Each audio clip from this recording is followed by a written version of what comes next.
मदद के लिए तो नहीं है, मैं तो क्या नियमित जो है सुबह 5:30 बजे उठने का मेरा जो रहता है, उस हिसाब से मैं सुबह 5:30 बजे उठा। उठने के बाद में मैं नियमित गेट खोलता हूँ। गेट खोलने के बाद में सामने हमारे पिताजी की जो समाधि है और उस पे झाड़ू वगैरह लगाता हूँ। तो इस बीच में क्या वो बच्ची इधर से आई और तो मैंने उससे पूछा इनकी बेटा क्या हुआ? तो उसने कुछ बताने की कोशिश करी लेकिन उसकी भाषा समझ में नहीं आई। इस बीच में फिर मैं अंदर गया, मेरी मिसेस को लाया मैंने उठा के।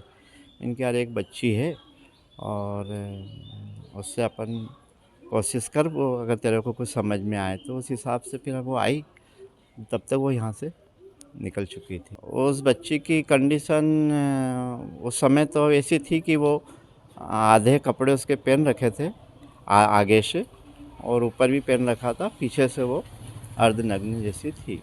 सर मुझे कहीं इमरजेंसी कार्य से मेरे गुरुकुल से बाहर मुझे जाना था। जैसे ही मैं गेट पर आया, बालिका इसी मार्ग से बन्नेगढ़ क्षेत्र की ओर से आ रही थी, इसी रोड पर आ रही थी, उज्जैन की ओर जा रही थी। जैसे ही मैंने उसे देखा, बालिका नीचे पूरा उसका वस्त्र जो है कि पाँव वाला वस्त्र जो अंग है वह पूरा वस्त्र विहीन था। एक ऊपर उसने छोटा सा वस्त्र धारण कर रखा था, जिससे वह बार बार अपने वस्त्र को खींच करके अपने गुप्त अंग को ढकने का पूर्णतः प्रयास कर रही थी। हम लोग एक नीचे वस्त्र, एक बीच में कुर्ता, ऊपर एक ऊपरी वस्त्र धारण करते हैं। मैंने अपना तुरंत उसे अपना ऊपरी वस्त्र दिया, जिससे उसने अपने शरीर को ढका। तत्पश्चात मैंने उसे, जो मेरे आश्रम में स्वल्पाहार बना था, मैंने उससे पूछा कि भूख लग रही है। उसने मुझे हाँ का एहसास कराया। मैंने उसे बच्चे से कह करके नाश्ता स्वल्पाहार इत्यादि उसके लिए बुलवाया, चाय वगैरह बुलवाई। उसने जितना उसको लगा उतना खाया। मैंने उससे बार बार उससे पूछने का प्रयास किया कि तुम्हारा नाम क्या है, तुम अपने कहाँ से आई हो, कहाँ रहने वाली हो, यहाँ इधर किस समय से इस क्षेत्र में हो, या तुम्हारी दुर्दशा किसने की है, वह तुम्हारे माता पिता को कोई नाम नंबर याद हो तो वह मुझे बताओ, और आप यहाँ बिल्कुल जो है कि सुरक्षित है, यहाँ किसी प्रकार का भय आपको नहीं है। ऐसा मैंने बार बार उसे विश्वास दिलाया। तो 10-20 मिनट होने के बाद उसने मुझे बता तो नहीं पाई, वह कुछ बोल भी रही थी, लेकिन वह हो सकता है उसकी भाषा में समझ नहीं पा रहा था। मैंने उसे पेन कापी भी दिया कि तुम इसके ऊपर कुछ लिख करके बताओ, तुम्हारे माता पिता का नाम क्या है, या कोई नाम नंबर याद हो, या किसी ने तुम्हारी दुर्दशा किस प्रकार की हो वह मुझे बताओ।